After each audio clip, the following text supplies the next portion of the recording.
देश और दुनिया की सबसे मशहूर कहानियाँ हिंदी में रोशनी के संग। चलिए शुरू करते हैं आज की कहानी। मैंने कुछ सैकड़ों किताबें तो पढ़ी होंगी, लेकिन जिस नॉवल की बात मैं आज आपसे करने वाली हूं, ऐसी कहानी, ऐसी शैली ना मैंने पहले कहीं पढ़ी ना सुनी।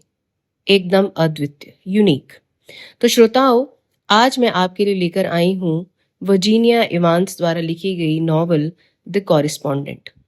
बहुत ही हाल ही में लिखी है उन्होंने ये किताब, 2025 में, और मुझे कहना होगा कि बहुत ही जबरदस्त धुरंधर किताब है ये। तो बिना किसी विलंब के शुरू करते हैं हमारी आज की मुलाकात। मैं हूं रोशनी और आप सुन रहे हैं बुक रिव्यूज विद रोशनी। ये कहानी है सिबिल वैन एंटवर्प की, जो कि 73 इयर्स ओल्ड विडो है। सिबिल पेशे से एक वकील है जिन्होंने 30 साल एक जज के साथ चीफ लॉ क्लर्क के रूप में काम किया, लेकिन अब वो रिटायर हो चुकी हैं और एक बहुत ही खूबसूरत लोकेशन पर अपनी ओल्ड एज बड़ी तसल्ली से व्यतीत कर रही है। सिबिल का एक बड़ा ही दिलचस्प रूटीन है। अपनी सुबह के सारे काम वाम करने के बाद वो 10 बजे एक कॉफी का कप लेकर या चाय का कप लेकर अपने डेस्क पर बैठती हैं और लेटर कॉरेस्पॉन्डेंस करती हैं। वो अपने भाई, अपने दोस्त, अपनी बेटी, अपने बेटे, गार्डनिंग क्लब, यूनिवर्सिटी की डीन, ऐसे बहुत से लोगों को सिचुएशन के हिसाब से उनकी लाइफ में जो चल रहा है उसके अनुसार वो चिट्ठी लिखती हैं।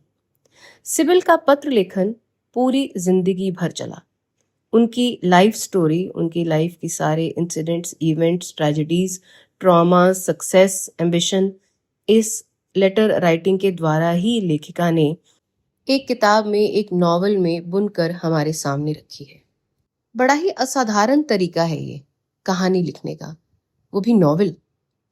तो उपन्यास की शुरुआत होती है 2012 से, जिसमें सिबिल अपना पहला पत्र लिखती है अपने भाई को। फेलिक्स, जो सिबिल से छोटा है, उनका भाई जिसके वो सबसे ज्यादा करीब हैं, उन्हें बहुत प्यार करती हैं और दोनों भाई बहन एक दूसरे से अपनी हर बात शेयर करते हैं। पहले पत्र से ये पता चल जाता है कि सिबिल 73 इयर्स ओल्ड है और अपने 2 बच्चों में अपनी बेटी के बजाय वो अपने बेटे के ज़्यादा करीब हैं। और यही बात वो फेलिक्स को भी लिखती हैं, जिसमें उनकी बेटी के द्वारा लिए गए कुछ डिसीजन, जैसे कि पति और बच्चे को अकेला लंदन में छोड़कर ऑस्ट्रेलिया जाना काम के सिलसिले में, उन्हें पसंद नहीं आता है। इसके अतिरिक्त हमें ये भी पता लगता है कि उनकी ज़िंदगी बहुत ही कंफर्टेबल और बहुत ही खूबसूरत है। उनकी एक बहुत छोटी सी सुंदर बगिया है जिसका वो ध्यान खुद से रखती हैं और गार्डनिंग क्लब की, लोकल गार्डनिंग क्लब की फाउंडिंग मेंबर भी हैं और अपने गार्डन को लेकर बहुत प्राउड भी हैं। उनका एक नेबर है थियोडोर, जो कि उन्हीं की तरह वृद्धावस्था में है और दोनों ही गार्डनिंग के बहुत शौकीन हैं। थियोडोर भी सिबिल की तरह ही अकेले हैं और अपने घर में इंडिपेंडेंटली रहते हैं। दूसरा लेटर वो उन्हीं को लिखती हैं उनके बर्थडे केक के लिए थैंक्स कहने के लिए, जो कि थियोडोर ने सिबिल को पिछले दिन गिफ्ट किया था उनके बर्थडे के उपलक्ष्य में। थियोडोर की अपनी कॉम्प्लेक्स लाइफ है, लेकिन वो एक बहुत ही अच्छे नेबर हैं जो जानते हैं कि सिबिल की आंखों की रोशनी धीरे धीरे कमज़ोर हो रही है, इसलिए बिना सिबिल को जताए या जाहिर किए वो उनकी मदद करते रहते हैं। जैसे कि उन्हें कभी गाड़ी चलाकर कहीं ले जाना, कहीं लंच पे चले जाना, या आपस में आकर बैठकर बातचीत करना और गार्डनिंग भी करना। तीसरा लेटर सिबिल लिखती हैं उस ऑथर को जिनकी किताब उन्होंने हाल ही में पढ़ी है, जो कि उनके भाई के द्वारा उन्हें गिफ्ट की गई थी, और किताब का नाम है स्टेट ऑफ वंडर। वो उपन्यासकार को इतना बढ़िया नॉवल लिखने के लिए बधाई देती हैं, अपने बारे में बताती हैं और उन्हें अपने घर आकर रहने का निमंत्रण भी देती हैं। उसके बाद चौथा पत्र वो लिखती हैं अपनी एक दोस्त को, जो कि एक पत्र ना होकर एक ईमेल है। ये ईमेल उनके गार्डनिंग क्लब के बारे में है, जो लिखती हैं एलिस को, और अगली मीटिंग में ना पहुंच पाने के लिए क्षमा मांगती हैं और कहती हैं कि जो कुछ डिसीजंस लेने हैं वो उनकी एब्सेंस में भी वैसे ही होने चाहिए जैसे वो चाहती हैं, क्योंकि वो इस क्लब की फाउंडिंग मेंबर है। तो दोस्तों इन 4 पत्रों के बारे में स्पेसिफिकली मैंने आपको इसलिए बताया क्योंकि ये नॉवल की टोन को सेट करता है। हमें इससे पता चलता है कैरेक्टर की प्रेजेंट लाइफ के बारे में, उनकी हॉबीज, उनकी लाइक्स डिसलाइक्स, उनकी करंट सिचुएशन के बारे में। और ये भी एस्टैब्लिश हो जाता है कि सिबिल के लिए लेटर राइटिंग कोई हल्की फुल्की चीज नहीं है। ये उनका दुनिया से जुड़े रहने का एक तरीका है। आगे जाके हमें मालूम होगा कि वो सोशलाइज करना बहुत पसंद नहीं करती हैं। कुछ गिने चुने लोग ही हैं जिनसे वो मिलना चाहती हैं, उनसे मिलने भी जाती हैं और उन्हें अपने घर पर इनवाइट भी करती हैं। लेकिन उसके अलावा वो एक नो नॉनसेंस पर्सन है। लेकिन इसका मतलब ये हरगिज नहीं है कि उन्हें अपने आसपास दुनिया में दूर दराज क्या हो रहा है उसके बारे में कुछ इंटरेस्ट नहीं है, या वो इन चीज़ों को लेकर उनसे एंगेज नहीं होना चाहती हैं। ऐसा बिल्कुल नहीं है। लेकिन वो ये सब काम करती हैं सिर्फ लेटर राइटिंग के द्वारा। बाकी बातें करने से पहले चलिए मैं आपको ये कहानी ब्रीफ में सुना देती हूँ। ये कहानी है सिबिल के बारे में, जिनका जन्म एक साधारण परिवार में हुआ था। बचपन बड़ा ही ट्रेडिशनल था, माता पिता स्ट्रिक्ट थे और सोशल प्रेशर भी था। लेकिन बचपन नाखुश नहीं था। उनके माता पिता उनके अपने माता पिता नहीं थे। सिबिल और उनका भाई दोनों गोद लिए हुए बच्चे थे और उनके माता पिता ने ये बात उनसे न कभी छिपाई, ना उन्हें प्यार देने में कोई कमी की। सिबिल बहुत ही महत्वाकांक्षी थी, इसलिए कानून की पढ़ाई करने के लिए वो विश्वविद्यालय गई और लॉयर बनी। प्रोफेशनली सिबिल बहुत सक्सेसफुल दिखाई गई हैं। उन्होंने इस करियर को बड़े अच्छे से बनाया भी और निभाया भी। लेकिन उनकी पर्सनल लाइफ वो बहुत सक्सेसफुल नहीं हुई। उनकी शादी डॉन से हुई, जो कि एक बेल्जियम नेशनैलिटी के आदमी थे, और दोनों के 3 बच्चे हुए, 2 बेटे और 1 बेटी। बेटी सबसे छोटी है, 2 बेटे बड़े हैं। बड़ा बेटा ब्रूस, जिनके वो नज़दीक हैं, लेकिन बेटी फियोना उनसे वो दूर है। और अपने परिवार में इस दूरी का कारण है उनके बेटे, दूसरे नंबर के बेटे गिलबर्ट की मौत, जो कि झील में कूदने से डूबने के कारण हुई थी।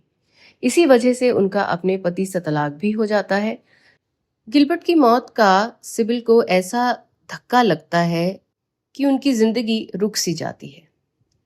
पर्सनली इस धक्के से वो उबर नहीं पाती हैं, लेकिन प्रोफेशनली वापस अपने करियर की लगाम को अपने हाथ में लेती हैं और उसे ठीक ठाक कर लेती हैं। गिलबर्ट की मौत का गिल्ट उन्हें सालों साल तक सताता है। इसी वजह से उनका परिवार टूट भी जाता है। अपने प्रोफेशन में भी वो काफ़ी ऊंच नीच का सामना करती हैं, उतार चढ़ाव वहाँ भी आते हैं, लेकिन उस पर उनकी ग्रिप कभी लूज नहीं होती है। जबकि उनकी फैमिली लाइफ में उनके संबंध अपने बच्चों के साथ ठीक है, बहुत गहरे नहीं है। उनका गहरा संबंध है अपनी एक दोस्त, जो कि उनकी नेबर रह चुकी हैं, और उन दोनों के पति भाई हैं उनके साथ, और या फिर अपने छोटे भाई के साथ। कहानी में आगे चलकर एक और गहरा रिश्ता बनता है उनकी हाफ सिस्टर के साथ, जो कि स्कॉटलैंड में रहती है। उसका मिलना भी अपने आप में एक कम दिलचस्प कहानी नहीं है। सिबिल का बेटा ब्रूस, ये जानते हुए कि वो गोद ली हुई बेटी थी, उनकी माँ यानी कि सिबिल उन्हें डीएनए टेस्ट करवाने के लिए प्रेरित करता है और उन्हें एक ऐसी वेबसाइट पे एनरोल करता है जहां डीएनए के थ्रू आपके खोए बिछड़े लापता परिवारजनों के बारे में पता चल सकता है। सिबिल इस चीज़ को काफ़ी सालों तक डिले करती हैं, इग्नोर करती हैं, और यहाँ तक कहती हैं कि उन्हें ऐसा करने में कोई दिलचस्पी नहीं है। लेकिन फिर भी नाना करते वो अपना डीएनए सैंपल इन लोगों को भेजकर ये पता लगा लेती हैं कि उनका एक और परिवार भी है। उनकी माँ ने उन्हें गोद क्यों दिया ये वो नहीं समझ पाई। कहानी के अंत तक इसके बारे में कुछ मालूम नहीं चलता है। लेकिन इस डीएनए टेस्टिंग के द्वारा सिबिल को एक और परिवार मिलता है। उनकी एक बहन और उनकी माँ के दूसरे पति द्वारा 2 और बेटे, जो कि स्कॉटलैंड में रहते हैं। कहानी के अंत में सिबिल स्कॉटलैंड भी जाती है। ये नया रिश्ता उनके लिए बहुत ही स्फूर्तिदायक और बहुत ही रिफ्रेशिंग रहता है, और उनके जीवन में वो खुशियां लेकर आता है जिन्हें कभी पहले सिबिल ने महसूस ही नहीं किया था। इसके अलावा कहानी में और भी किरदार हैं जो कि अपना बहुत अहम रोल निभाते हैं। इनमें से एक है सिबिल की दोस्त रोजली, जिनके साथ उनका बहन जैसा रिश्ता है। इनके साथ वो अपनी हर बात शेयर करती हैं। कौन सी किताबें पढ़ रही हैं, बागबानी में क्या कर रही हैं, किसके साथ घूमने गई, कहाँ डिनर किया, ये सब बात वो अपनी इस दोस्त के साथ शेयर करती है। इनके साथ उनका रिश्ता बीच में थोड़ा तनावग्रस्त हो जाता है क्योंकि ये उनकी बेटी फियोना की गॉडमदर भी है। फियोना अपनी माँ के बजाय रोज़ली के साथ ज़्यादा नज़दीक महसूस करती है और एक बार अपनी माँ को बताए बिना वो अमेरिका उनसे मिलने आती है और माँ से मिले बिना यानी कि सिबिल से मिले बिना वापस चली जाती है। इस बात को लेकर रोज़ली और सिबिल में बहुत गहरा झगड़ा हो जाता है और दोनों एक दूसरे से थोड़े समय के लिए दूर हो जाती हैं। लेकिन फिर वापस इसी पत्राचार के द्वारा ये मालूम होता है कि इस झगड़े की वजह से सिबिल और फियोना का रिश्ता थोड़ा संभल जाता है और उनका आपस में दूरी तनाव कम होने लगता है। इस बात को सिबिल एक्नॉलेज करती हैं और रोज़ली से अपने रूड बिहेवियर के लिए माफ़ी भी मांगती हैं। इसके अलावा एक और कैरेक्टर है जो सिबिल की लाइफ में बहुत इंपॉर्टेंट रोल प्ले करता है, वो है हैरी। हैरी सिबिल के एक दोस्त दंपति का बेटा है जिसे ऑटिज्म है और उसे टीनेजर ही दिखाया गया है, लेकिन उसकी एक्सेप्शनल स्किल्स हैं जिन्हें सिबिल समझ पाती हैं और उसके माता पिता नहीं। हैरी बीच में एक बार सुसाइड की कोशिश करता है और इस वजह से उसे स्पेशल होम में भेजने की बात होती है, लेकिन सिबिल इंसिस्ट करती है कि हैरी उनके साथ आकर रहे क्योंकि उन्हें लगता है कि वो उस बच्चे को उसके पेरेंट्स से ज़्यादा अच्छी तरह समझ सकते हैं। और ऐसा ही होता है। हैरी जब उनके पास आके रहता है उसकी पर्सनालिटी अलग ही रूप से निखर कर सामने आती है और दिखाया गया है कि वो बाद में एक बहुत ही नामी ग्रामी यूनिवर्सिटी में पढ़ने भी जाता है। हैरी का रोल बड़ा ही स्पेशल है क्योंकि हैरी ही वो बच्चा है जो सिबिल को उसकी बहन का एड्रेस ढूंढने में मदद करता है। इसके अलावा वो एक ऐसे कैरेक्टर का एड्रेस ढूंढने में भी सिबिल की मदद करता है जो कि सिबिल को स्टॉक करता है, उनका पीछा करता है और उन्हें धमकी भरे पत्र भी भेजता है। बाद में मालूम होता है कि ये कैरेक्टर जो उन्हें धमकी भरे पत्र भेजता है उसके पिता को सिबिल और जिन जज के साथ वो काम करती थी डॉनली, उन्होंने सजा दी थी जिसकी वजह से इनका परिवार बिल्कुल अस्त व्यस्त हो गया था।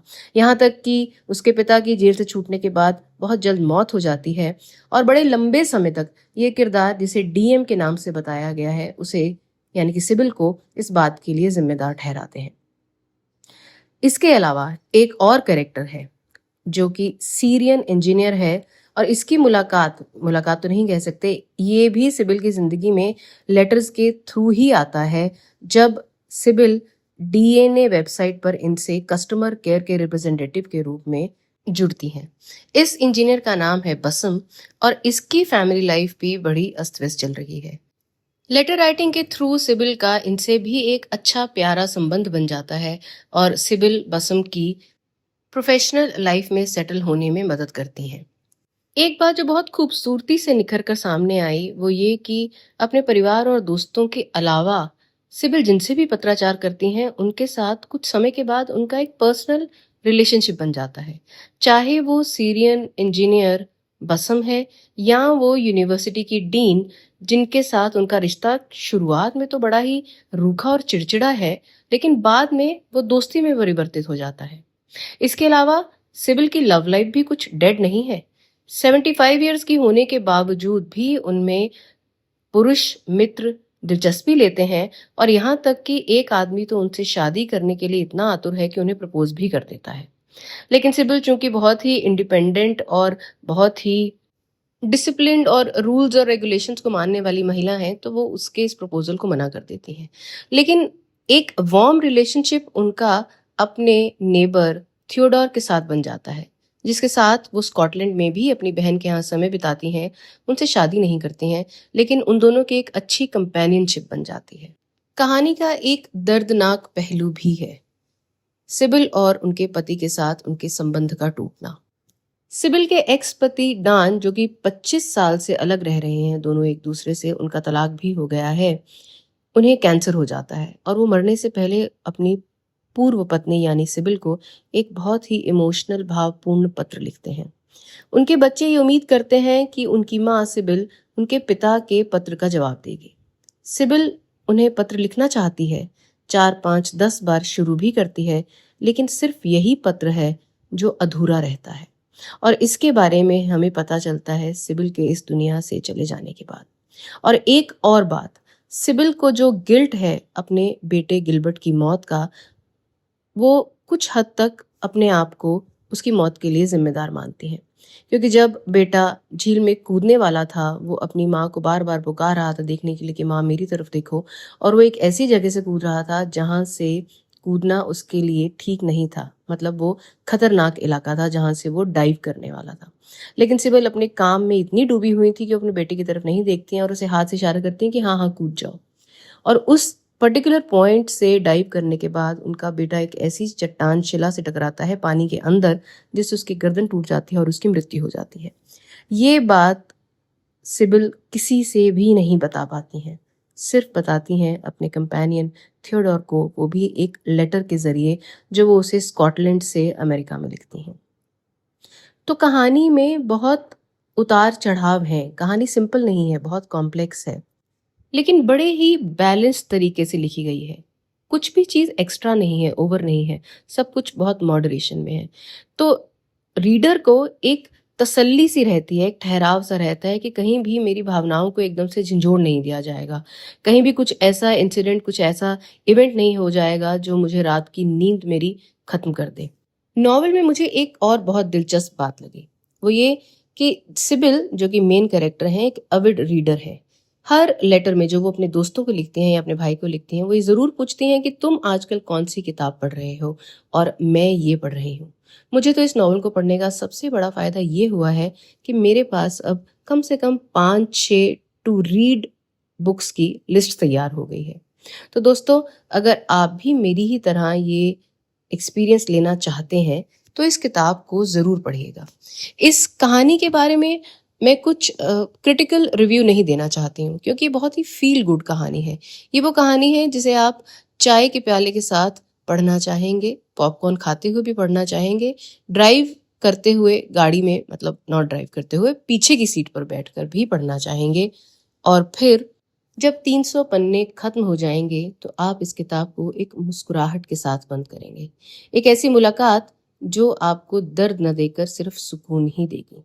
जाते जाते बस यही कहूंगी कि ऐसा नहीं लग रहा था कि वो लेटर्स सिबिल लिख रही है।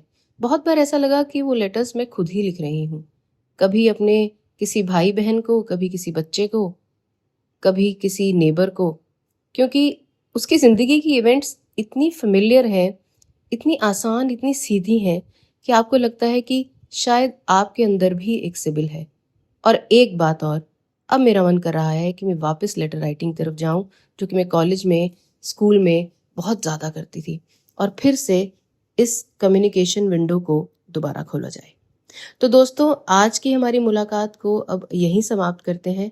आशा करती हूँ आपको ये कहानी उतनी ही पसंद आए पढ़नी जितनी मुझे आई। अब इजाज़त दीजिए, जल्द ही मिलूंगी आपको एक किसी नए बुक रिव्यू के साथ। तब तक जुड़े रहिए।